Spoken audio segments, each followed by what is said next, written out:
Dear students, welcome to my channel.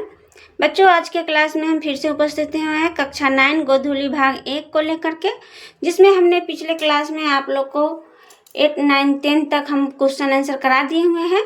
आप जाकर के वीडियो को देखिएगा और वीडियो कैसा लगा आप लोग कमेंट करके ज़रूर बताइएगा, और चैनल पर नए हैं तो चैनल को सब्सक्राइब जरूर कीजिएगा।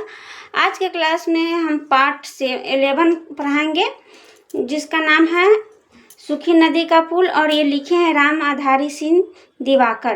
तो इनका कहाँ जन्म हुआ, ये कहाँ के रहने वाले हैं, कहाँ इनका प्रारंभिक शिक्षा हुई, ये सब आप पढ़ करके देख लीजिएगा। इसमें से ऑब्जेक्टिव आप लोग को पूरा से पूरा मिलेगा। अगर पूरा बुक पढ़ाएंगे तो बहुत लंबी हो जाएगी, इसलिए बिना किसी देरी के हम चलिए क्वेश्चन की तरफ चलते हैं। कह रहा है कि स्टेशन के बाहर लगी जीप को देखकर लीलावती के मन में क्यों ठेस सी लगी। तो लीलावती को यह आशा थी कि मुझे लेने गांव से बहुत लोग आए होंगे, लेकिन गांव के सभी लोगों की जगह केवल भैया भतीजे सुरेश, नरेश और एक अपरिचित को देखकर वह कर्तव्य विभुड हो गई। अपनी आगवानी में इन सबको आया देख लीलावती को ऐसा लगा कि जैसे सूखी प्यासी धरती पर बादल बरस गए हो, क्योंकि उसे उम्मीद थी कि उसकी अगवानी में वही गांव की पुरानी टप्पर वाली बैलगाड़ी या ओहार वाली बैलगाड़ी आई होगी। सेकेंड क्वेश्चन है, गांव शहर से किस प्रकार भिन्न होता है, वर्णन करें। गांव सिर्फ अपने माँ बाप या भाई भौजाई का घर नहीं होता, पूरा गांव होता है। शहर में ये बात नहीं होती, किसी को किसी से मतलब नहीं रहता है। यही गांव और शहर में विभिन्नता है। तीसरा क्वेश्चन है, बुच्ची दाय सुनने में लीलावती को आनंदात्रिके की अनुभूति क्यों होती है। पिस्तौल जेब में रखते हुए नरेश को जब बुच्ची दाय ने टोका तो नरेश ने बड़े सहज ढंग से इसमें अचरज क्या है बुच्ची दाय कहकर टाल देता है कि इस बुच्ची दाय के उच्चारण में जो प्रेम आघात की भावना है, उसे लीलावती को आनंदात्रिक की अनुभूति होती है।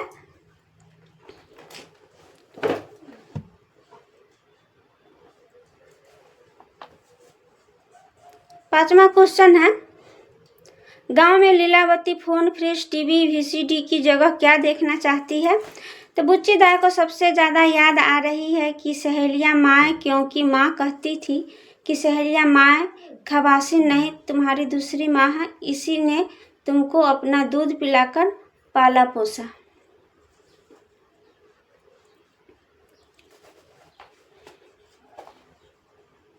सॉरी, ये चौथे का क्वेश्चन था, चौथे का है। अब पांचवा क्वेश्चन देखिए, गांव में Lilavati phone, fridge, TV, VCD की जगह क्या देखना चाहते हैं। तो लीलावती को आधुनिक विलासिता की सारी चीजें मुंबई में है, तो नैहर के पहले वाले असुविधाओं के लिए तरस रही है। सखी सहेलियां, नदी, पोखर, खेत खलिहान, टोले, पंगडडिया, नाथ बाबा का थान, राजा सलेश का पर बुढ़िया बाड़ी, बरहम बाबा का मंदिर, यही सब देखने को लीलावती की इच्छा है। बच्चों, ये चौथा का ही है आंसर, बाकवादी वाला। छठा है, प्रस्तुत कहानी में प्रयुक्त उन तथ्यों को एकत्र करें जिसके ग्रामीण जीवन का चित्र उभरता है। कहानी में प्रयुक्त टप्पर खाली बैलगाड़ी या ओहार वाली बैलगाड़ी, नदी, पोखर, खेत खलिहान, पंगडड्डी, नाथ बाबा का थान, काठ का पुल, बरहम बाबा का मंदिर आदि का इतना सुंदर वर्णन है कि ग्रामीण जीवन का चित्र उभरता है।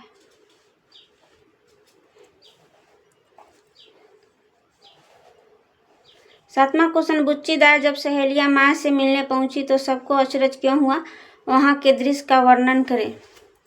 सारे अवरोधों को पार कर जब बुच्ची दाई शादी के अवसर पर सहेलिया के आंगन में पहुंची तो सबको घोर आश्चर्य हुआ, क्योंकि वातावरण में तो गोली, पिस्तौल और मामला मुकदमा तक का हो चुका था, लेकिन बुच्ची दाई के पहुंचते ही सारा खवास टोली स्तंभ रह गए। सहेलिया माँ के सूखे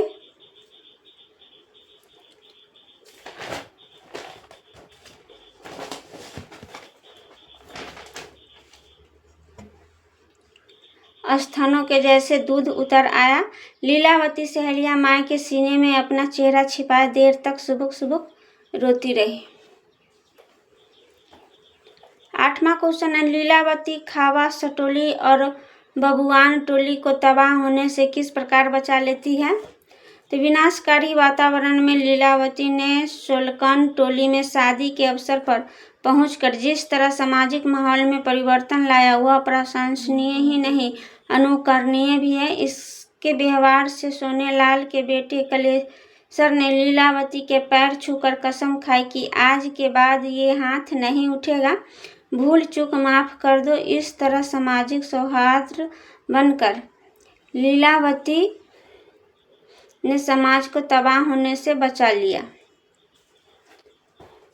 9वां क्वेश्चन है, लीलावती अपनी 5 एकड़ जमीन भैया को न देकर सहेलिया माय के नाम करने का फैसला क्यों करती है?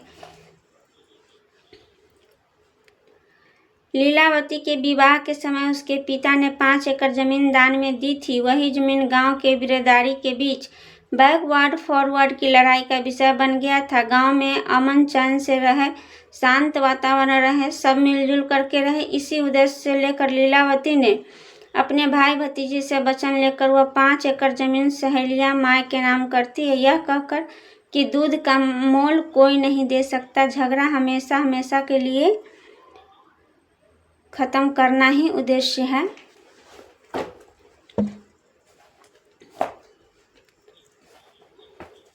दसवां क्वेश्चन है, गांव में दंगा भड़कने का मुख्य कारण क्या है? तो शहर के लिए मौज मस्ती की जिंदगी बिताते हैं, वही गांव में गरीबी बेरोजगारी को भयानकता है। लोग प्रारंभिक बोझ से तंग रहते हैं, उस पर सरकारी नीति का अखाड़ा आरक्षण दंगा में भड़काने के सहायक होता है। बच्चों, वीडियो पसंद आए तो वीडियो को एक लाइक और कमेंट जरूर कीजिएगा, और चैनल पर पहली बार आया है तो चैनल को जरूर सब्सक्राइब कीजिए। हम आपके लिए ऐसे ही शिक्षाप्रद वीडियो लेकर आते रहेंगे। फिर मिलते हैं नए विषय के साथ, तब तक के लिए जय हिंद।